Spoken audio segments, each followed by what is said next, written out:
Deep in the Yucatán jungle stands a church no one dares approach once the shadows fall. Locals whisper about hearing inverted prayers echoing from within, and about seeing fiery footprints scorched into the damp earth. 3 expeditions set out to uncover the truth. None of them returned whole. What happened that night in 1803, when Father Sebastián Velasco stared into the eyes of the abyss, remains one of the darkest secrets faith has ever tried to bury. San Cristóbal de las Casas was a small Yucatecan village at the dawn of the 19th century, nestled between dense jungle and the ruins of ancient Mayan constructions. With barely 300 inhabitants, mostly indigenous people and mestizos, the town survived on corn cultivation, chicle extraction, and trade with other settlements on the peninsula. Unlike the large colonial cities of Mexico, San Cristóbal seemed to exist in a frozen time, where Mayan traditions silently intertwined with the Catholic faith imposed by the Spaniards. At the heart of the small central plaza rose the modest church of Our Lady of Sorrows. It was humble compared to the cathedrals of Merida or Mexico City, but for San Cristóbal's inhabitants, it was the very center of their universe. Its limestone walls, yellowed by years of jungle humidity, supported a bell tower that barely rose above the treetops. Inside, the air was cool and dim, with 2 rows of hand-carved wooden benches, a simple altar adorned with care, and several niches sheltering saints' images. 2 details made this church unique: a circular stained glass window above the altar depicting Christ casting out demons, and a small side door which, according to the elders, had been built following the same pattern as an ancient entrance to a sacred Mayan cenote. Father Sebastián Velasco had arrived in San Cristóbal in 1798, sent from Spain to replace the former parish priest, who had died after 40 years of service. At 35, Sebastián was a thin man with a severe face and eyes so pale blue that many locals found them unsettling. Educated in Salamanca, he was known for his erudition and religious fervor. Yet, unlike his predecessor, Sebastián showed no tolerance for what he called pagan superstitions. The ancient gods are dead. Those who still worship them only draw the attention of the evil one. He would thunder from the pulpit. This stern stance earned him both the fearful respect of many and the silent resentment of others, especially the elders, who still remembered the stories of their ancestors. Among the townspeople stood out Dona Carmen Echeverria, widow of a Spanish merchant and main benefactress of the church. About 50 years old, always dressed in black, her face, once beautiful, now bore the hardness of someone who had survived many losses. She attended Mass daily and became Father Sebastián's most devoted defender. There was also Miguel K.H., the sacristan, a middle-aged Mayan man, educated by Franciscan friars, who acted as a bridge between the priest and the indigenous community. Miguel was quiet and observant, his eyes always assessing everything around him. Life in San Cristóbal passed with the monotonous rhythm of small towns. Daily labor, Sunday masses, and the occasional religious celebration that broke the routine. Yet beneath this surface of normality, hidden tensions simmered. While Father Sebastián strove to eradicate the old beliefs, many locals secretly kept practicing Mayan rites, especially on moonless nights, when they ventured into the jungle to make offerings at cenotes and nearby ruins. The climate was relentless. Torrential rains most of the year, suffocating heat during the dry months, and a constant humidity that seemed to seep into the bones. Then, in May of 1803, an unusual drought began. Crops withered, wells dried up, and livestock grew sick. As desperation spread, Father Sebastián interpreted the calamity as divine punishment for the persistence of pagan practices. God is testing us, he declared one Sunday to the packed church. We must purify our souls and prove our true faith, so that the rains return. No one imagined that those words were the prelude to the darkest events San Cristóbal de las Casas would ever witness. The night of June 17, 1803, began like any other in San Cristóbal. The heat was suffocating, even after sunset, and the air carried the heavy promise of a storm that never came. A full moon bathed the village in a ghostly silver glow, stretching shadows across the empty plaza.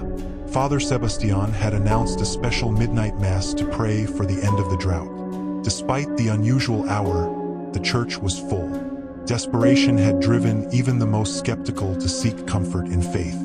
Candles flickered on the altar, casting shifting patterns of light and shadow across the crucifix that presided over the ceremony. The scent of incense mingled with the sweat of the tightly packed congregation. Sebastián appeared through the side door, robed in his finest vestments. His face was unusually pale, his eyes brighter than ever. Later, some witnesses would claim they had already noticed something strange in his expression that night. A disturbing mix of terror and ecstasy, unlike anything they had seen before in the usually composed priest. The ceremony began as normal. The father recited the opening prayers firmly, though several parishioners noticed his hands trembling slightly as he held the missal. It was during the reading of the gospel that the first strange occurrence happened. According to Dona Carmen Echeverria, the father stopped mid-sentence, his gaze fixed on the stained glass window depicting Christ casting out demons. For several seconds he stood motionless, as though seeing something beyond the colored glass. "Father, are you well?" Miguel K.H. asked from his place near the altar. Sebastián seemed to awaken from a trance. Yes, let us continue," he muttered.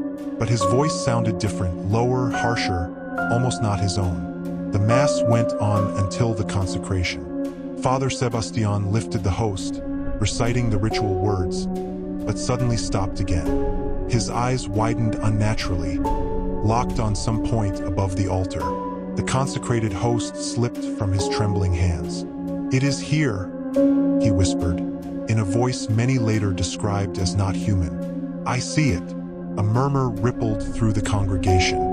Some stood to see better, others nervously made the sign of the cross. Miguel K.H. took a step forward, but froze when Sebastián raised a hand in warning. "Do not come closer," he said, his eyes never leaving the invisible point that horrified him. "It has eyes of fire and claws like knives. It has come for me, for all of us." Then, according to later testimonies, several things happened at once. The candles on the altar extinguished simultaneously, though there was no draft. A distant thunder rumbled, the first in weeks, and Father Sebastián began to speak in a language no one recognized, not even the elderly Mayans present. His voice carried multiple overlapping tones, as if several voices were speaking through him at once. Panic swept the church. Most of the faithful rushed for the main door, shoving each other in their desperate flight. Only a few remained, among them Dona Carmen and Miguel K.H., frozen in terror or fascination. Then Father Sebastián screamed. It was not a scream of fear, but something more primal, more animal. He tore off his stole and chasuble, ripping the fabric as though it burned his skin. His movements grew spasmodic, almost convulsive. When he lifted his gaze toward the few who still remained, witnesses swore his eyes had changed. They were no longer blue, but glowing red, like burning embers. "It comes for you," he said in that alien voice. "It comes for all who have betrayed the ancient gods." Miguel K.H. was the last to see him clearly. According to his account, the father turned to the altar, seized a silver candelabrum, and with impossible strength for his thin frame, smashed the stained glass window to pieces. Then, without hesitation, he hurled himself through the shattered opening into the darkness of the night, just as the first rain in months began to fall. When the bravest dared to step outside, there was no trace of Father Sebastián. Only his torn garments lay among the broken glass, and on the wet ground strange marks, footprints, some said bare, smoldering footprints that led into the jungle. In the weeks that followed the incident, rain fell endlessly over San Cristóbal de las Casas. At first, the people welcomed it as a blessing, but soon the downpour became a new curse. Roads were flooded, crops were swept away by rising waters, and the village sank into deeper misery. The disappearance of Father Sebastián ignited conflicting theories. Colonial authorities, who arrived from Merida 2 weeks later, gave an official explanation. The priest had suffered a fit of madness, likely brought on by tropical fever, and wandered into the jungle where he surely perished. They ordered the church to be sealed until a new parish priest could be appointed. But the people of San Cristóbal told a different story. Some, Especially devout Catholics like Dona Carmen believed Sebastián had fallen victim to demonic possession, a direct assault of the evil one against a man of faith determined to eradicate pagan superstition. Others, mostly among the Mayan population, whispered that the ancient gods had punished him for desecrating their sacred sites. And then there was a third theory, quieter but persistent, that Father Sebastián had discovered something hidden near the church, perhaps while repairing the well or renovating the sacristy, something that should never have been disturbed. Whatever the truth, fear took deep root in San Cristóbal. No one dared approach the church after dark. Some swore they heard chants from inside when no one was there. Others claimed to see a figure in a tattered cassock circling the building on moonless nights. A year later, in February 1804, a new parish priest arrived, Father Francisco Mendoza. He was an older man, gentle in nature, and far more tolerant of local traditions than his predecessor. His first act was to perform a purification ceremony before reopening the church for worship. But the congregation never truly returned. Many villagers preferred to pray in their homes or even walk long distances to neighboring towns for Mass. Father Francisco tried to investigate what had really happened that night. He interviewed witnesses, gathered testimonies, but he was met with silence and reluctance.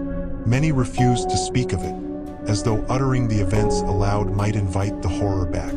The few who did talk offered fragmented, contradictory accounts. Then, about a year after the incident, Miguel Cage, the sacristan who had left his post to become a healer, finally broke his silence. One stormy night, he came to the parish house, visibly shaken. According to Father Francisco's diary, Miguel confessed that he had found something disturbing in the jungle, about 5 kilometers from the church, near little-known Mayan ruins. "There is a cave," Miguel told him. "On its walls are inscriptions.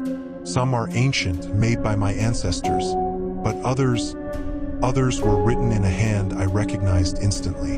The handwriting of Father Sebastián." Father Francisco wanted to organize an expedition to verify the claim, but Miguel refused to guide him. "There is something else in that cave," he warned. "Something that breathes in the darkness. Something that called my name with Father Sebastián's voice." Decades passed, and San Cristóbal de las Casas was never the same. The population dwindled slowly as families moved away, unwilling to remain in a place they believed cursed. In the mid-19th century, a yellow fever epidemic struck, wiping out many of those who had stayed behind. Finally, in 1857, the Church of Our Lady of Sorrows was abandoned altogether. The last parish priest died, and no one was sent to replace him. Nature soon reclaimed the land. Houses collapsed under the weight of encroaching vegetation. Streets vanished beneath a green shroud, and only the church remained, partially standing, like a ghostly reminder of what San Cristóbal had once been. Travelers who wandered near avoided the ruins, warned by nearby villagers of strange lights and eerie chants that sometimes echoed from the abandoned site. Thus, the story of Father Sebastián Velasco passed into legend. Grandmothers told it in hushed tones to frighten children, warning them of the dangers of wandering too far into the jungle. And so it remained, until 1921, when a young missionary named Antonio Fuentes decided to investigate the ruins of the old church, unleashing once again the horror that had long slept in silence. Antonio Fuentes arrived in Mexico from Spain at the age of 25, filled with the enthusiasm of a young idealist. Ordained just a year earlier, he had asked to be sent to the most remote corners of the country, eager to bring the word of God to those far from civilization. His superiors, impressed by his fervor but wary of his inexperience, first assigned him to a small parish outside Mérida. There, he could acclimate to life in Yucatán before taking on more ambitious missions. It was in Mérida that Antonio first heard the story of San Cristóbal de las Casas and Father Sebastián Velasco. At first, he dismissed it as a local legend, just one of many ghost tales told to pass the sweltering tropical nights.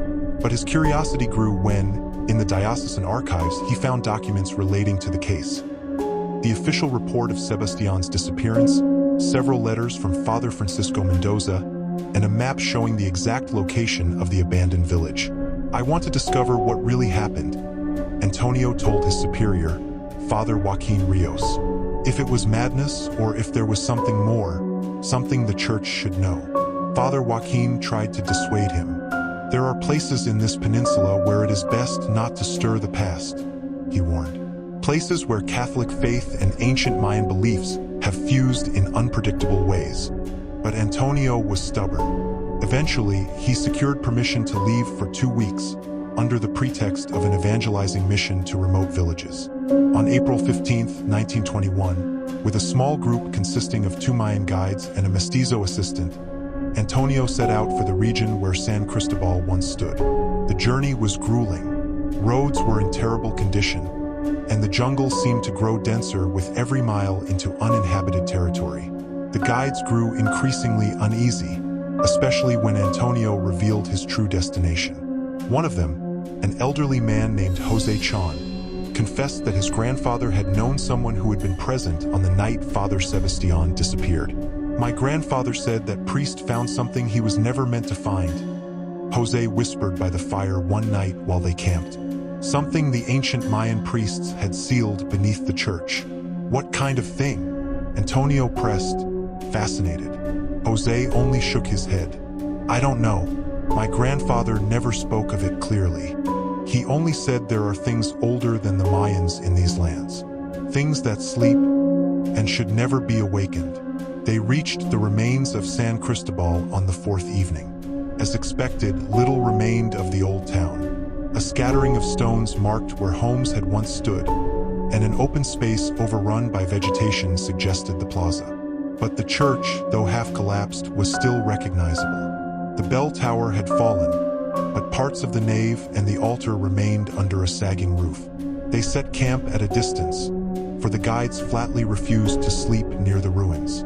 Antonio, however, spent the rest of the afternoon exploring, notebook in hand. When night fell and the others retired to their tents, he decided to visit the church alone, carrying only an oil lamp.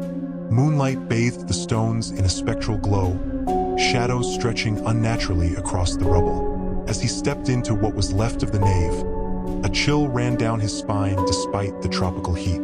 There was something there, a presence watching from the darkness. It's only my imagination, he whispered to himself, but his voice sounded strangely muffled, as if the very air absorbed the sound. He approached the altar. Unlike the rest of the ruin, this section was oddly well preserved. The stone table was almost untouched by time, and the empty frame of the shattered stained glass window looked disturbingly intact. Antonio placed his lamp on the altar and pulled from his satchel the diary of Father Francisco Mendoza, borrowed from the archives. He searched for the entry about Miguel Cage's testimony regarding a cave in the jungle. According to the text, the path to it began from the church's side door, heading northeast. But before he could search further, Antonio noticed something strange on the ground before the altar. Amid scattered stones and dirt, a wooden trapdoor was partially visible. Time had eaten away at its surface, but the metal ring handle remained intact. With his heart pounding, Antonio knelt and pulled. At first, the door resisted. Then, with a long creak, it opened, revealing a stone staircase descending into darkness. God help me, he murmured, remembering Jose's words about something sealed beneath the church. Taking up the lamp, Antonio began his descent. The staircase was narrow and steep, carved directly into the limestone. The air grew colder and heavier with every step Antonio took, as if he were descending not only into the earth but into another realm. His oil lamp flickered, its light barely pushing back the suffocating darkness. The smell hit him first, a mixture of damp stone, burned incense, and something else, something metallic and acrid, like old blood. After what felt like minutes, he reached the bottom. Before him stretched a vaulted chamber, surprisingly well preserved despite the centuries. The walls were covered in faded paintings and glyphs, some unmistakably Mayan, others strange and unfamiliar, symbols that seemed to twist and writhe when stared at too long. In the center of the chamber stood an altar of black stone, unlike anything Antonio had ever seen. Its surface was carved with spirals that seemed to sink endlessly inward, drawing the eye as if into a vortex. On the floor around the altar were scattered remnants, broken clay vessels, charred offerings, and bones. Animal bones, but also, horrifyingly, fragments that looked all too human. Antonio's breath quickened. He tried to steady himself with prayer, clutching the crucifix that hung from his neck. In the name of the Father, the Son, and the Holy Spirit, his words echoed unnaturally, bouncing back distorted, as though someone or something were repeating them in mockery. He forced himself forward, reaching the altar. On its surface lay a small leather-bound book, impossibly intact, as if untouched by time. With trembling hands, Antonio opened it. His heart nearly stopped. The handwriting was the same he had seen in the archives, the handwriting of Father Sebastián Velasco. The pages were filled with ramblings, prayers interwoven with blasphemies, fragments of Latin and other languages Antonio did not recognize. Some passages described visions of a being of shadows with eyes of fire. Others recounted dialogues with a voice that promised knowledge and power. One line, repeated again and again, chilled him to the bone. It does not come from the jungle, nor from the cenote, nor from the old gods. It was already here before all of this, waiting. Suddenly, a sound broke the silence. Footsteps, slow, deliberate, echoing from the staircase he had just descended. Antonio froze, clutching the lamp. His mind raced. Had one of his guides followed him? Or had someone else been down here all along? The steps grew louder. Then a voice spoke, low and rasping, yet horribly familiar. "You should not have opened the door." Antonio turned toward the stairway, his lamp trembling in his hand. And there, half hidden in the shadows, he saw him. A man in a tattered cassock, face gaunt, eyes burning red like embers. Father Sebastián Velasco. Antonio's knees nearly buckled at the sight. It was impossible. Sebastián had disappeared more than a century earlier. And yet there he stood, his figure thin and crooked, his cassock rotted with age, his face stretched and pale as parchment. But the eyes, those terrible, glowing eyes, were alive. "Father Sebastián," Antonio whispered, his voice trembling. The figure gave a hollow laugh that echoed unnaturally in the chamber. "That name belongs to another time. What stands before you now is what he became." Antonio raised his crucifix high, his arm shaking. "In the name of Christ, be gone." Sebastián did not recoil. Instead, he stepped forward, his bare feet leaving faint scorch marks on the stone floor. "Christ?" he hissed. I called his name until my throat bled. He never answered, but it did. He pointed a skeletal finger toward the black altar. The spirals carved into its surface seemed to pulse faintly, as if alive. Antonio forced himself not to look at it, clutching tighter to his crucifix. "What are you?" The figure tilted his head, a grotesque smile stretching across his withered face. "I am the voice that was promised to me. I am the answer to prayers left unanswered. I am the one who sees the truth behind the veil." His tone shifted suddenly, almost pleading. "You feel it, don't you? The weight in the air, the power that sleeps here. You came because you were curious, because deep inside you wanted more than just blind faith. This place can give it to you. It gave it to me." Antonio shook his head violently. "No, you are deceived. This is a trap of the evil one." The laughter returned, louder, harsher, like dozens of voices layered together. "Evil? Good? Those are words for frightened men. What lies beneath this altar is older than your God, older than your church, older than time itself. It waits to be free. And you, Antonio, you will open the way." As the last word left Sebastián's lips, the altar began to hum, a deep vibration that rattled the stones. Dust rained from the ceiling, and the spirals carved into the black rock glowed with a crimson light. Antonio staggered back, his lamp flickering violently. He knew he had to get out, but the stairway behind Sebastián was blocked by the figure's looming presence. "You cannot leave," the voice said, echoing from both Sebastián's lips and the very walls of the chamber. "Once the door is opened, it must be fed." The bones scattered on the ground seemed to shift, rattling as though stirred by an unseen hand. Shadows lengthened unnaturally, reaching toward Antonio. He clutched the crucifix to his chest, whispering desperate prayers, even as the darkness closed in. Summoning what little courage he had left, Antonio dashed sideways, narrowly avoiding the reaching shadows. His lamp swung wildly, casting frantic bursts of light across the chamber. For an instant, he saw Sebastián's face up close. Skin stretched tight over bone, mouth twisted in a grin too wide to be human. Antonio hurled the lamp against the ground. The glass shattered, and oil spilled across the stone floor, igniting in a sudden blaze. Flames spread quickly, forcing Sebastián to recoil with an inhuman shriek. Seizing the moment, Antonio leapt over the burning oil and ran for the staircase. The heat licked at his cassock, the smoke clawing at his lungs, but he climbed desperately, 2 steps at a time. Behind him, the chamber shook violently. The altar roared with a sound that was not fire, not stone, not anything of this world. A sound like 1,000 voices crying out in hunger. At the top of the stairs, Antonio slammed the trapdoor shut. He collapsed on the church floor, gasping for air, his hands blackened with soot. For a moment, he thought he was safe, but then he realized he still clutched something in his left hand. In the panic, he had not noticed taking it with him. It was the small leather-bound book, the diary of Father Sebastián Velasco.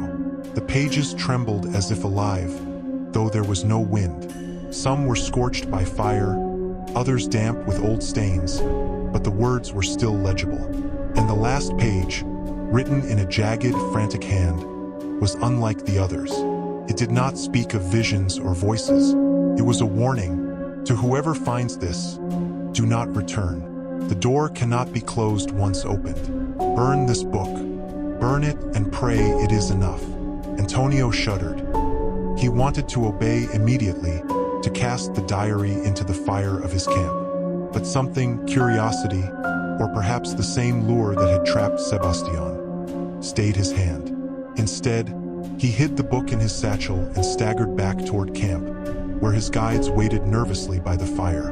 When they saw him emerge from the ruins, pale and trembling, they knew better than to ask questions. "We leave at dawn," Antonio said in a hollow voice. The guides nodded. None of them slept that night. Antonio returned to Mérida 2 weeks later, exhausted and ill. His companions told the diocesan officials that he had fallen victim to fever, that the jungle had drained his strength.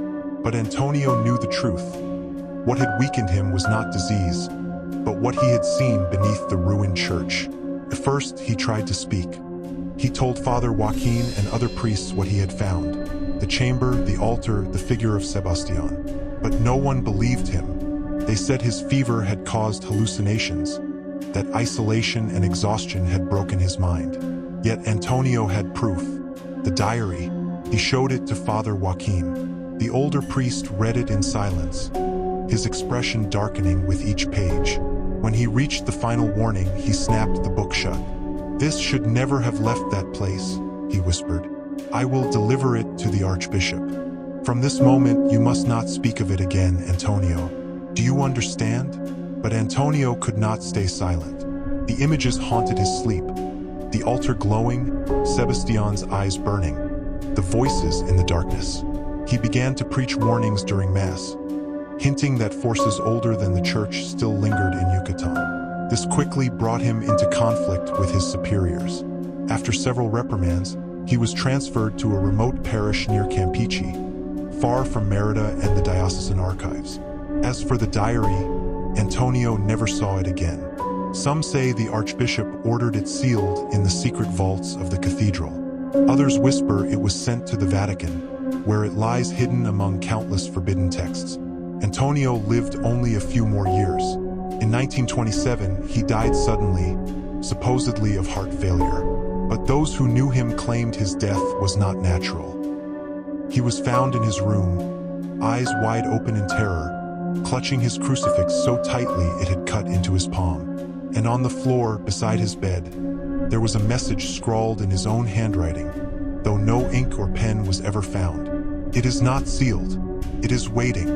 The decades passed, and San Cristóbal de las Casas never returned to what it once was. The jungle swallowed its streets, its houses, its very memory, until only ruins remained. Yet, even abandoned, the church did not rest. Travelers who dared venture near the site reported strange phenomena. Lights flickering at night, whispers echoing through the trees, the faint toll of a bell long since shattered. Some even claimed to see the silhouette of a man in a torn cassock, wandering among the ruins, his eyes glowing red in the darkness. By the early 20th century, the story of Father Sebastián Velasco and the cursed church had become a local legend. Mothers told it in hushed voices to frighten their children from wandering too deep into the jungle. Hunters avoided the area entirely, saying that to cross near the ruins was to invite misfortune. And yet, not everyone stayed away.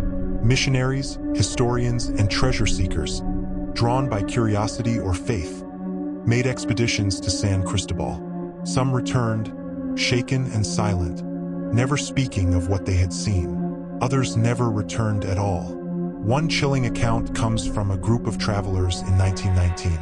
Passing near the site, they swore they heard chanting from within the collapsed nave. Chants not in Spanish nor in Maya, but in a language no one recognized. One man insisted he saw fiery footprints leading away from the altar, disappearing into the jungle. None of them dared enter. Locals began to call the ruins La Iglesia Maldita, the cursed church. And soon, the legend spread beyond Yucatán, whispered among scholars and priests who knew fragments of the story but never the whole truth.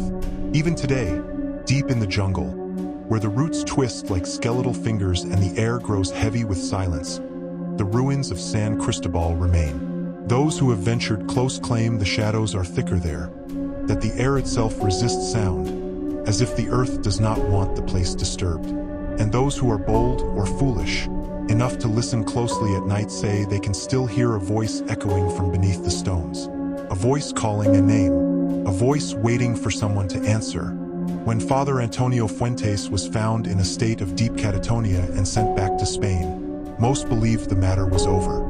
Official records dismissed his condition as fever or madness brought on by the jungle. But for his younger sister, Maria Fuentes, the truth could not be so easily buried. Maria was a schoolteacher in Barcelona, intelligent, determined, and unwilling to accept the church's silence. When she visited her brother at the asylum in Madrid, Antonio seemed lost in his own mind, staring endlessly at nothing. Yet, in one rare moment of lucidity, he clutched her arm with unexpected strength and rasped only a few words. "The diary. Find the diary. It's in Mérida. The bishop knows. They all know what lies beneath the church." And then he sank once more into silence, his eyes vacant. That moment changed Maria forever. She resolved to uncover the truth that had destroyed her brother. Taking a leave from her work and using her savings, she traveled across the ocean to Mexico in 1922, disguised as a researcher of colonial history. Mérida at that time was turbulent. The Mexican Revolution had shaken the country, and the government's hostility toward the church had led to confiscated properties and archives. Ironically, this gave Maria an opportunity. As a foreign academic, she managed to gain access to restricted documents in the state archives. Weeks of careful searching led her to a discovery: a sealed record mentioning the disappearance of Father Sebastián Velasco in 1803, and the existence of a personal diary kept under lock and key for security reasons. With the help of a sympathetic archivist, Alejandro Cortés, Maria was able to see it. Hidden in a metal box was the same black leather-bound book Antonio had once described, the Diary of Sebastián Velasco. But that was not all. Beside it lay another report, written in 1858 by a priest named Miguel Hernández, who had also investigated the ruins. His words mirrored Antonio's almost exactly. The same descent into the crypt, the same encounter with a figure in a tattered cassock and burning eyes, the same demand: return the diary. The diary itself was worse than Maria had feared.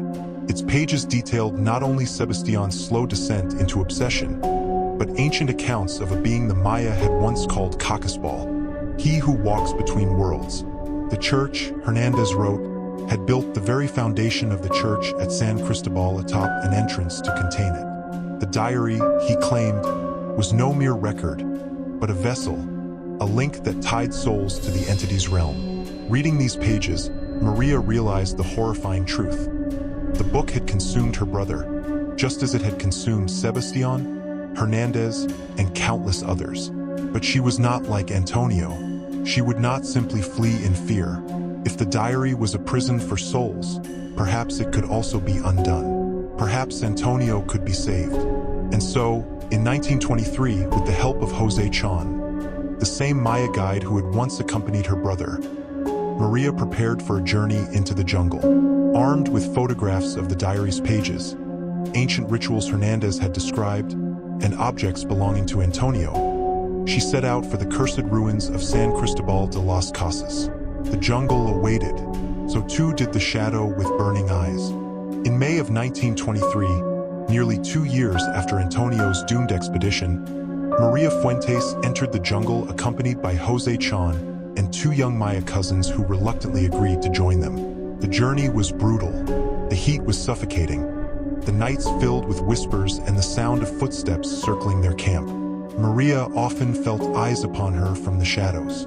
Jose confessed that the jungle here was alive in a way it should not be. On the 6th night, they reached the ruins of San Cristóbal. The village was long gone, devoured by vines and roots, but the church still stood in broken pieces. The bell tower had collapsed, the nave lay in ruins, and yet, the altar and the trapdoor Antonio had found remained strangely intact, as if preserved by some unseen force. The Maya cousins refused to approach any closer. They remained at camp, reciting protective prayers, while Maria and Jose carried torches into the ruins. At midnight, they pulled open the trapdoor. The wood creaked but yielded easily, as if it had been used recently. Cold, damp air rose from below. "Someone has been here," whispered Jose. They descended the stone steps. At the bottom lay the same circular chamber Antonio had described, but the pedestal in its center was empty. The diary was gone. On the dirt floor, fresh footprints marked the ground. Bare human feet, blackened as though burned from within, leading to and from the tunnel at the chamber's edge. Maria shivered. It's him, or what's left of him. Jose quickly began preparations for the ritual. He traced a wide circle of ash and herbs on the ground, placing Antonio's photograph, crucifix, and a small box of soil from the hospital where he lay in Spain at its center. The air grew heavy, oppressive. The carved symbols on the walls seemed to writhe in the flickering torchlight. When everything was ready, Jose nodded. "Call him. Say his full name 3 times. Maria's voice trembled but did not break. Sebastián Alonso Velasco y Montoya.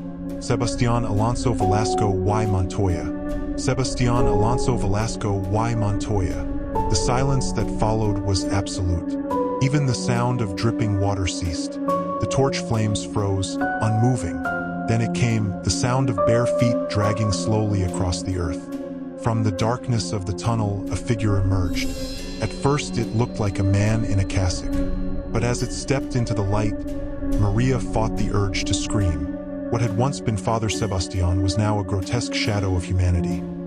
Gray, corpse-like flesh stretched over bone, veins pulsing with black fire, hands too long with claw-like fingers, and eyes. Eyes that burned with a crimson light that gave no warmth, only dread. "You have come for your brother," it said, its voice layered with many tones. High and shrill, low and booming all at once. "But he is mine now, as this body is mine. As all who read the diary are mine." Maria steadied herself. "Who are you?" The creature tilted its head at an impossible angle. "I have many names. The Maya called me Cacasbal, the one who walks between worlds. The Spaniards named me the Watcher at the Gate. Your brother knew me as the voice in the darkness." It stopped just at the edge of the circle, unable or unwilling to cross. The stench of ancient death filled the air. "But I can offer you a bargain," it continued, its burning eyes fixed on her. "Your brother's soul, in exchange for another vessel. A fair trade." Maria felt her blood run cold. "Whose vessel?" The creature grinned, revealing too many blackened, sharp teeth. Yours. Jose stepped forward.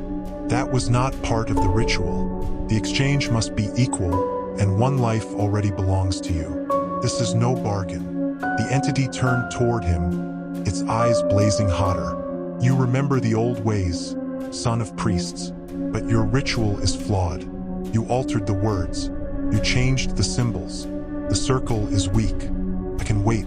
Time means nothing to me. The air thickened. Maria clutched the crucifix, her heart pounding. The thing smiled as though it could already taste her fear. Jose spoke quickly. There is another way, an exchange, not of lives but of power. The diary. Destroy it with the proper ritual. Free the souls trapped inside. Close your passage to our world. In return, you release Antonio. The creature was silent for a long moment, its fiery eyes narrowing. Finally, it reached into its tattered cassock and pulled out a black leather book, the true diary. This is no copy, it hissed. It contains Sebastián's essence, your brother's as well. All who ever dared to pry into my prison are bound to these pages. This book is a vessel of souls. To read it is to feed me. It extended the book to the very edge of the circle. Destroy it if you dare. But know this, you will not destroy me. You will only shut one door. And for that, I will demand payment. Maria stared at the diary, her hands trembling. If she destroyed it, Antonio might be free. But what would the price be? Maria forced herself to step forward. Her trembling fingers brushed the black leather cover of the diary, and the moment she touched it, a surge of visions overwhelmed her. She saw Sebastián Velasco on his knees in prayer, his face twisted with terror. She saw Antonio stumbling through the crypt, clutching this very book. She saw countless men and women across centuries, each drawn to the cursed church, each leaving a piece of their soul within its pages. With a cry, Maria pulled the diary from the creature's skeletal hand and carried it to the center of the protective circle.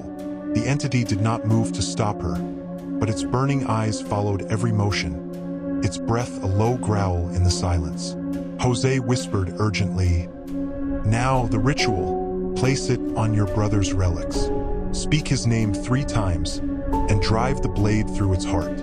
From his satchel, he produced a ceremonial knife inscribed with Maya symbols and a small vial of water taken from a sacred cenote. He poured the water over the diary, and steam hissed from its cover as if it were alive. Maria raised the knife high. Her voice shook but rang clear in the chamber.